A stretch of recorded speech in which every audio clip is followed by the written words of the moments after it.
Hello everybody. In this video we're going to be discussing how useful algorithms that you learn can be. Now, typically algorithms for cases that come up more frequently will be more useful in your solves. So today we're going to be discussing just how useful an algorithm is.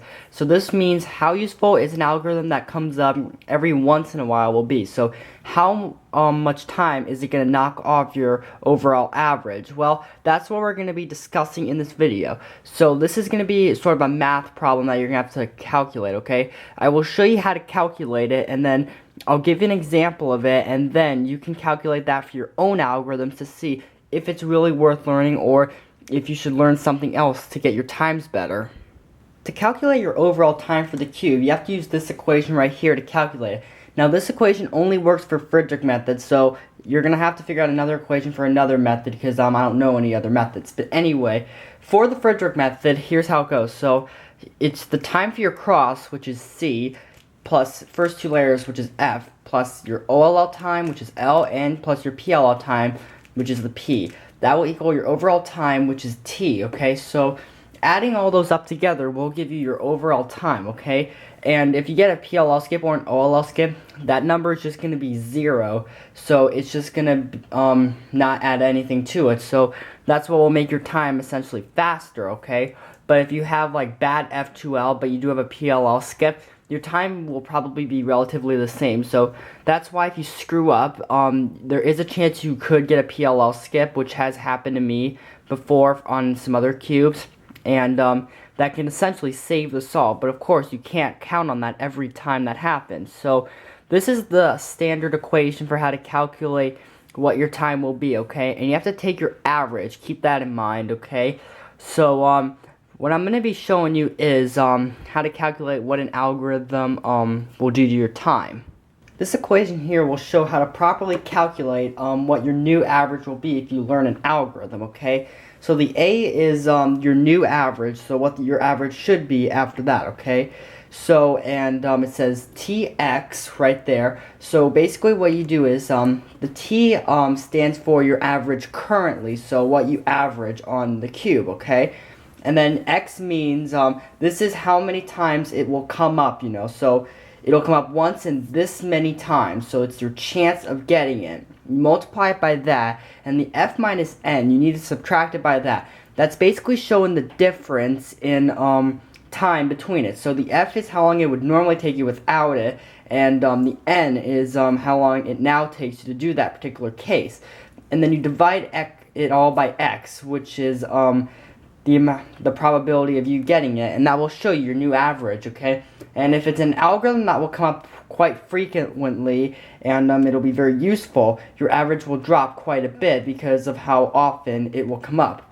But if it's not that often and it comes up like 1 in every 1,000 solves, it's not going to improve your average that much. So you really got to keep that in mind when learning a new algorithm for something. So if it's something that is not going to come up very often and you want to learn the full set of that to have that come up every time, the amount of algorithms you have to learn is quite high. So you really got to keep that in mind when you do this. So now I'm going to be showing you an example of this so that you can clearly see what I mean by all this. We're going to be using this case right here. So this here is an OLL skip case where instead of doing this particular case normally, what we're going to do is we're actually going to skip OLL with this. Now, this particular case doesn't come up very often, but if you were to just learn this particular case, we're going to be calculating how much it would improve your average on the cube given what you know, okay?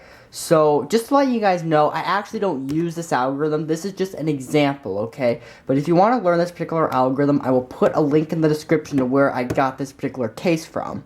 Before we put together the equation, we need to figure out how often this case will come up, okay? So we need to really keep in mind all the different properties of the cube and what can be random and what can't. So you got to consider the parities that can come up when you do a case like this, okay? Now, it's just common knowledge of figuring out the probability for this, okay? So you should be familiar with the parities and if this has any effect on it, you know, like if it can be completely random. Like, if it was for determining how many positions the cross could be at, the rest of the pieces do not matter, so the cross could be in any configuration, but in this particular case here, due to the parity of the cube, it can always come up like this, okay? So you can't, for example, have an edge or corner flipped because of the parity of the cube.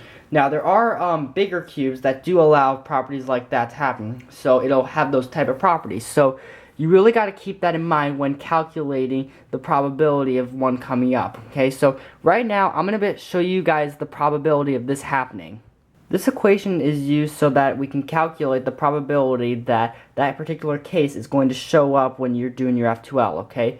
So the one on the left is calculating the probability that that's going to be your last case, and then the one that's on the right is calculating if the edges and corners will be oriented in that particular way. Okay, so with the first one, the stuff on the bottom, it's all going to be 1 over the probability, because that probability is never more than 1. It's always between 0 and 1, okay, or it can be those anyway. So for the one on the left, okay, so the reason it says 5 plus 2 times 3 minus 1, there's a bunch of reasons why that particular stuff is in there, okay? The 2 times 3 are for the orientation of the edges and corners, so they have to be oriented properly, and then 5 plus 2, which is 7, is for the permutation of all the pieces around it, okay? So for the 5, the reason that's there is because that will show the permutation, or the spots that the edge can appear in, okay?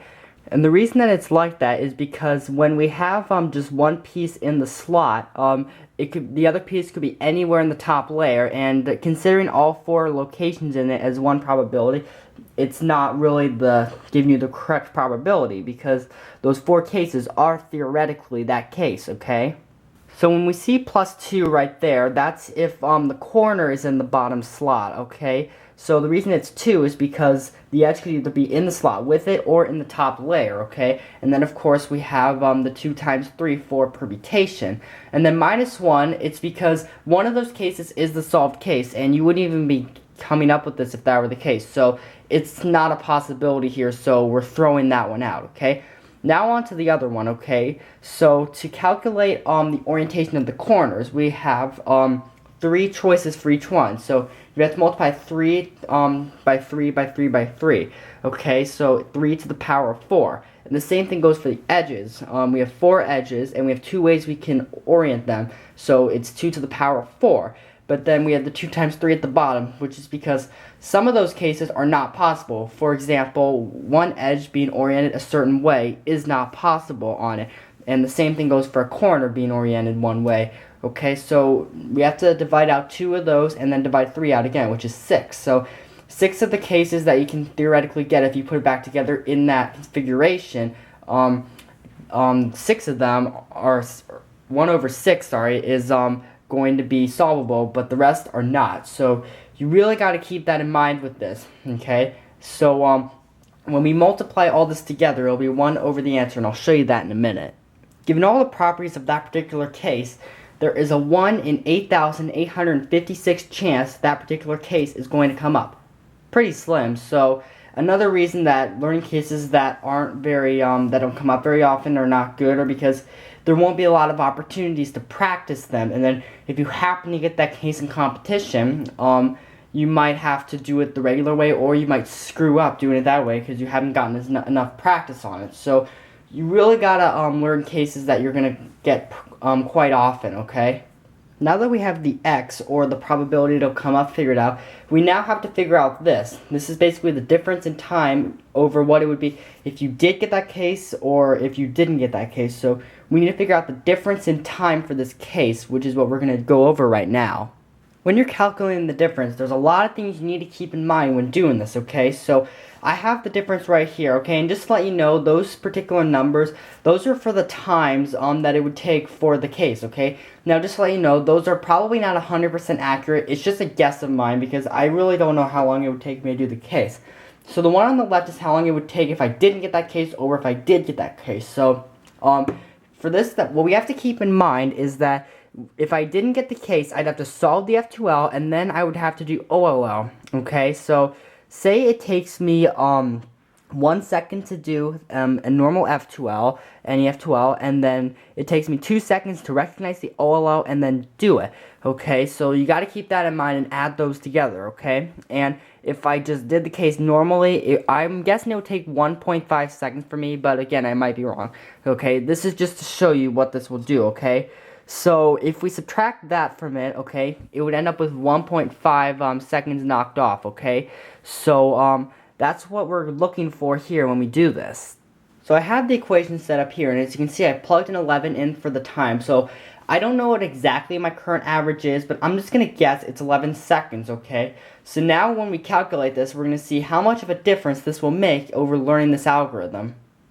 Alright, so the answer I came up with was almost 11 seconds, okay? So if I were to round it up in any spot, it would pretty much be 11 seconds, okay? So, but if you're wondering what the calculator said, it said this, okay? So as you can see, it's just under 11 seconds, so it really wouldn't do much for me, okay? And the chances of me getting it in a solve in a competition, it might bring down my average dramatically, okay? But again, the chances of that happening are quite slim, okay? So for my overall average that I'll get anywhere, that is what it'll do, okay? So when you learn an algorithm, again, you really got to see how much it's going to improve your time if you learn it. So if you don't want to have to deal with this algorithm only coming up very rarely, you could also learn a whole bunch of other algorithms to get the same case and solve it, okay? So as you can see there when we calculated it, 8,856 is the amount of different ways that an F12 case can appear along with the orientation of all the edges. That's a lot. Okay, is it really worth learning almost 9,000 algorithms just to skip OLL? So you really got to think about it. Is it really worth it to do this? So you can use this video to help determine how much it'll improve your times based on this, okay? Now, in other cases, you really got to keep a lot of things in mind of what it affects. For example, COLL. That affects what you can get for PLL, okay? So what you really got to do is, if you want to know how much it'll improve your time, you really got to look at all the different possible cases that you can get when doing it, okay? So the last layer has over 10,000 different cases that you can have, and when doing that, you really have to keep in mind the PLL that you'll get from COLL. So think about the one you would originally get over the one that you'll get doing the COLL. So really think about that when calculating something like that. So you got to calculate all the possible outcomes of it. But this case was just a simple one because the outcome you're getting is an OLL skip.